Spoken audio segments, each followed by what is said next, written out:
Right, good afternoon everyone, Graham Healy, The Voice. I thought I'd do a quick put it all together video regarding prophecies for 2020. Now, you know, what I'm seeing, and I've stated this probably over the last month, and I'm just getting a lot of confirmation regarding different things now.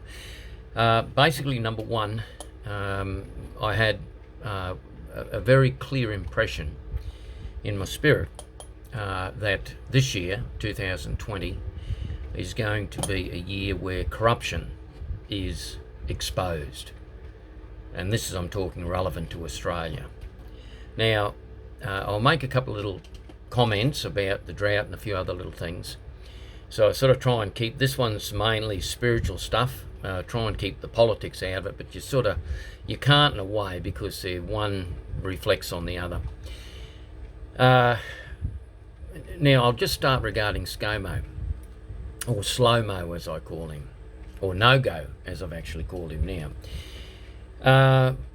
Look, about a month ago, or more now, I was questioning why the armed forces weren't brought into the bushfires earlier. I'm talking a lot earlier. And I had a real question in my spirit about that. And then old Slow-Mo goes off to Hawaii in the middle of the bushfires. In my spirit, he just literally shot himself in the foot right there. Think about it. I don't care what he's doing now. Royal commissions, rabbits out of the hat, all 6 months too late. But what captain of a ship takes leave when the ship's on fire? That summarises the mentality of Slow-Mo. Now, I don't see him lasting much longer at all. I see a spill happening with the Liberal Party, and the person who comes up into my spirit is Andrew Hasty. Now, he's a battle commander, literally. He's young. He's got a lot more guts than ScoMo would ever hope to have. And he's quite intelligent. He's a born leader. So, my prediction, ScoMo resign now, for God's sake, and put someone else in charge of the Liberal Party that's got some go in them, apart from the marketing mentality that you've got. No leader in his right mind would go away on holidays when the country's burning. So that's where you did yourself in. And I hear all these people making excuses for Slow-Mo. Well, he's, he can go on holidays. Well, yeah, sure. Sure, everyone can go on holidays, I suppose, but the responsibility of the nation's leader is put Australia first, not your holidays in a crisis. Anyway, he's realised his mistake, but it's all too late. All this stuff they're doing now is all too late. Far too late. And in my spirit, what I believe anyhow, the impression in my heart was that ScoMo, the Lord's cancelled his occupation as a Prime Minister. Now, in the next couple of months, I believe by April, you'll see Andrew Hasty appear as the future leader of the Liberals. Now, the other person that probably about 6 to 7 years ago that I saw would be a leader in Australia is not Andrew Hasty, but Twiggy Forrest. And I was just checking in my spirit about him about a week ago and wondering when he's going to appear, because I got the message about Twiggy Forrest being a leader of Australia, basically like a Donald Trump, about 6 years ago. Suddenly, he donates $70 million to the bushfire appeal and creates his own charity to implement it. Suddenly he is rising up, but he's not rising up as in politics, he's rising up in practical application and good stewardship of the money. So that's interesting. Keep your eye on Twiggy Forrest and see where he goes from here. I believe ultimately he'll be either basically another Donald Trump in Australia. Certainly Slow-Mo or ScoMo's no Donald Trump, no matter how many times he talks to Donald Trump on the phone. He's just another Malcolm Turnbull as far as I'm concerned. Anyway, I've written him off.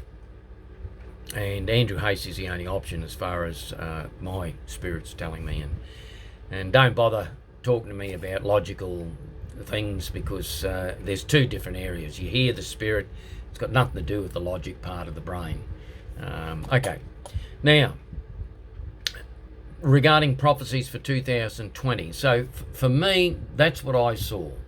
I saw ScoMo had either resigned or there was a spill, and Andrew Hasty became the leader of the Liberal Party, and Twiggy Forrest started rising up. He's already started. Just keep your eye on him. He's a born leader as well, but he's got the money to do it. He's got the money to be independent of politics. Now, regarding these bushfires, I had to be very careful what I saw regarding the bushfires, but you can see that they've just about completely purged Australia. They've taken us back to ground zero. This is not to mention the drought that was just behind that, or just before that. I spoke to a friend of mine who I'm involved with his property, and he's just come back from Kingaroy and Gundawindi, those areas, and they're shooting cattle out there. They're shooting their cattle, they're starving, and the Australian, cattle industry and dairy industry is on its knees. And a lot of that is through water rights. Now, here's the next prediction. Water rights will be the unsticking of a lot of politicians. They'll have to resign when it's discovered they've got controlling interests in water rights, which basically contributed to the drought for our farmers by about 30%. That's according to another associate of mine who actually runs a cattle property in Adelaide, but probably about 30%. And why is that? And also environmental flows. So these environmental flows run by a bunch of bureaucrats who couldn't, well, I won't say what I'm thinking, but they've wasted millions of megalitres of water, pushed it out to sea, pushed it on places of, swamps and stuff like that that's totally unnecessary. And in the meantime, our farmers have watched the water go past their farms. That's treason, in my opinion. So their heads have got to roll. Now, this Royal Commission, I haven't even looked at anything Royal Commission. What's Australia? Every second turn we've got another Royal Commission, which doesn't achieve anything, in an immediate sense. And it's just, trying to appease the angst of what's happening in Australia. So, okay. Number one, I'll just repeat again. I don't believe ScoMo is going to last another 2 months before a spill occurs. Andrew Hasty will be the leader of the Liberal Party. Twiggy Forrest is rising up. The prophecy I had about 6 or 7 years ago now, about 2012, 2013, was that we had a complete change of how we run this country. There was a crisis. It could be the bushfires. Certainly it's crisis there, isn't it? And it could be the drought, but of course the drought's nothing to do with climate change. That's just complete BS when you look at the scientific facts. The bushfires really have got a lot to do with arsonists for a start. And I notice that quite a few of the arsonists are Islamic, and so I'd classify them as terrorist arsonists. And the backburning. Now, the CSIRO scientists and the various ones that have been interviewed by Alan Jones have come out and basically said that when you don't do any backburning, you wind up with 10 times the intensity bushfire, and there's nothing you can do about it. No fire brigade can put that out, and you destroy everything. So perhaps regarding bushfires, maybe we should listen to the Indigenous people of Australia who did backburning for 4,000 years, had no problem. But all the smart alecks and the so-called intelligent people who don't do backburning, or let's say it could possibly be what I call the Greens policies on what they think is protecting wildlife, and now they've incinerated wildlife without blinking an eyelid, and then they're out there in Brisbane, Sydney and Melbourne protesting with regarding climate change while the country's burning. I think we've really got to get rid of these extreme left fanatical, for want of a better term, half-wits who really need a good education, on what's actually causing these various events, such as bushfires. And the main events for the bushfires, of course, it's not the climate change scenario, because we've had bushfires for the last thousands of years here in Australia, as the Aboriginal people tell you. But it's mainly the backburning and the lack of water. Now, I'll get back to the main theme. Okay, there's a group of prophets that I've looked at, and I'll just read the list. One was Kenneth Copeland, and he basically focused on the USA, but his prophecy goes along the line of the government. They all say, all these prophets, there's Kenneth Copeland, there's Sid Roth, had a group of 3 prophets, and I'll put these links on this video. And then Kent Christmas, it's a strange name, but Kent Christmas, watched him just a while ago, and I'll have a talk about some financial matters in a second. But out of those prophecies, they basically said in more detail and various different dimensions of the same thing of what I saw regarding corruption exposed. Copeland says many politicians will have their candles taken out. In other words, they'll resign, replaced, or something will happen to them. Sid Roth, there was 3 prophets there. Basically, he had a show where they had the whole thing about 2020. They were talking about Trump being re-elected. Of course, he'll have a landslide win in this year, 2020, in November. And they all agree with that.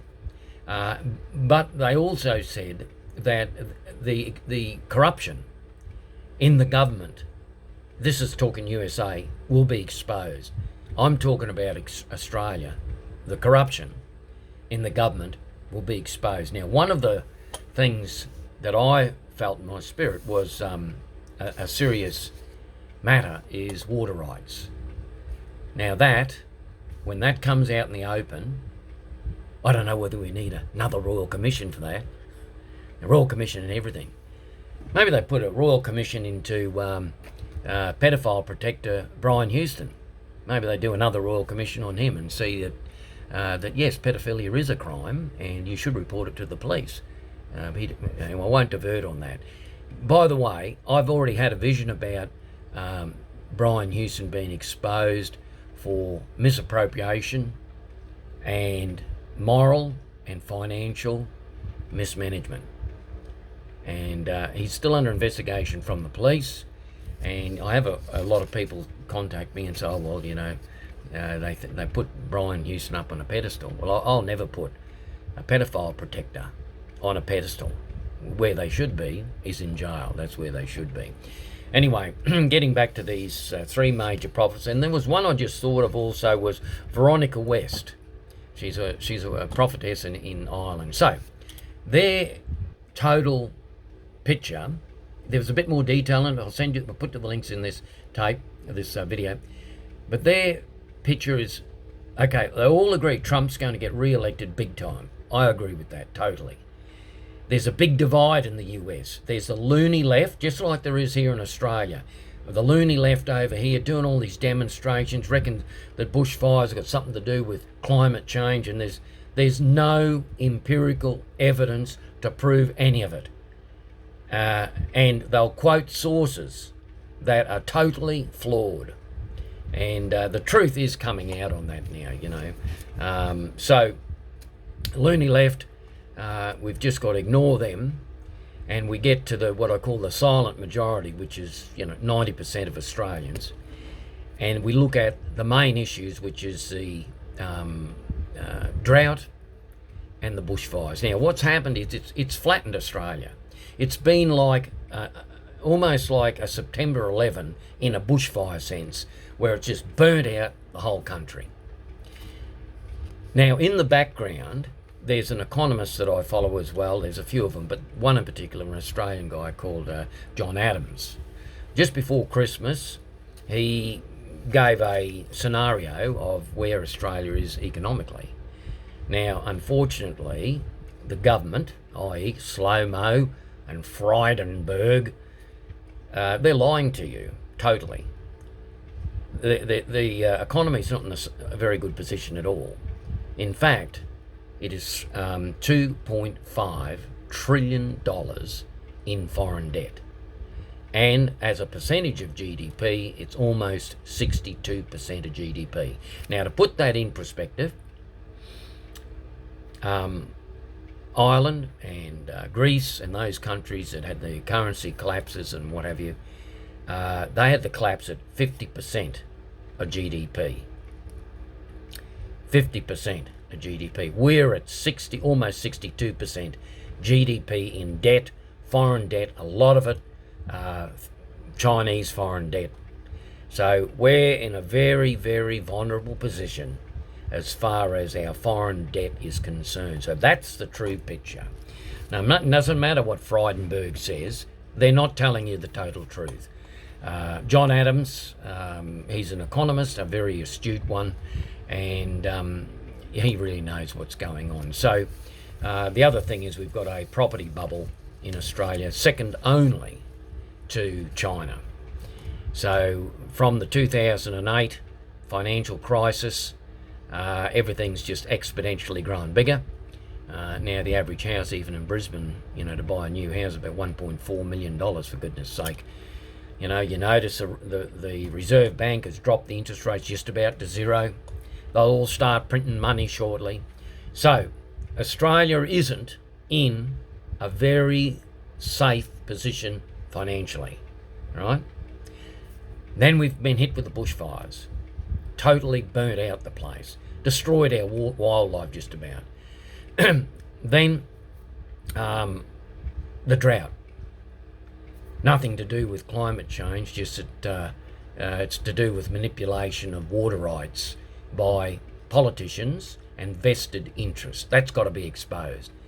You put a Royal Commission into that one and see how many politicians are forced to resign. That one is going to bring the government unstuck to a degree. Certainly a lot of politicians.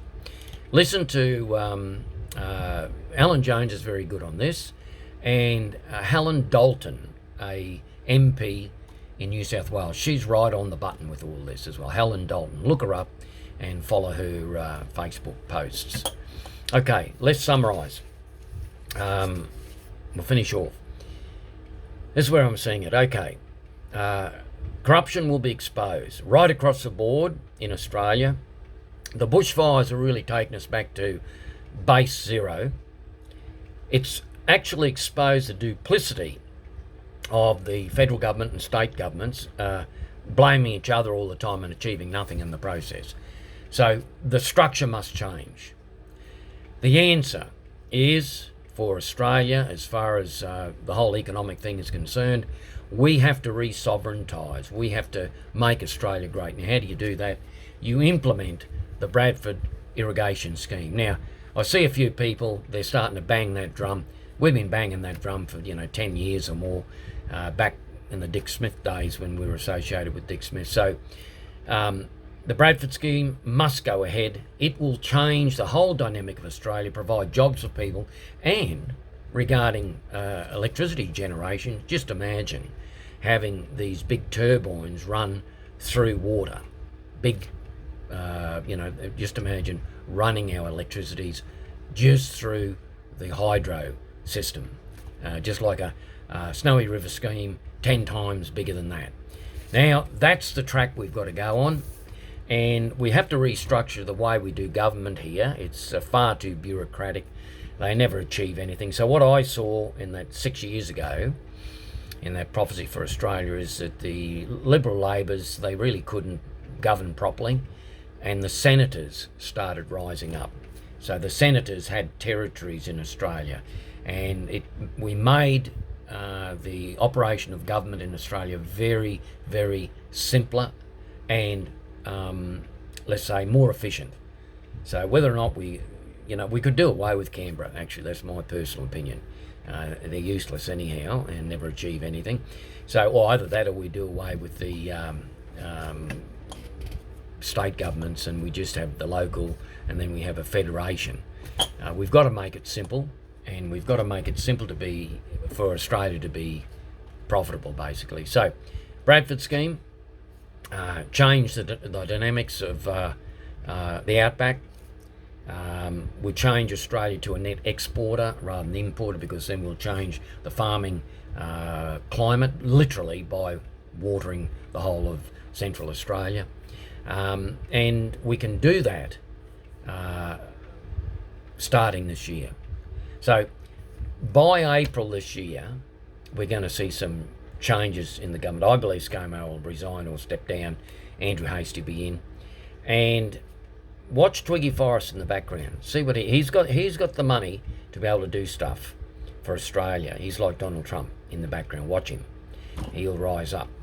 And senators are doing a good job, like Malcolm Roberts, and especially in Queensland. And we need more independent, proactive senators in this country who are acting on behalf of Australia. And the priority from here on in is get that Bradford scheme built. That's the big priority. I noticed that the Queensland Liberal Party leader now, the female one, is hitting the drum with the Bradford scheme. That's good. But we need a concerted effort in one direction to get this country back on its feet. We've been flogged to death with Chinese takeovers and various this and that, foreign debt and all this. We've got to change that around. And the only way to do that is put an infrastructure in that's going to benefit everyone. Anyway, that's it. We'll see what happens this year, and I think it's going to be definitely big changes. Structurally, corruption exposed, Bradford scheme started. Australia's got to turn around, and the bushfires really are a natural representation of what's going to happen in Australia regarding change, politically, spiritually, all that sort of stuff. And the loony left, they've exposed themselves for what they are. No intelligence there at all. Knocking on the door and no one's home. People are absolutely sick and tired of watching these demonstrations over what? We're going to send more money to the UN to change the CO2 levels. It's ridiculous. Nothing, no substance in any of it. Nothing provable with any independent scientists. Anyway, okay, over and out. See you next time.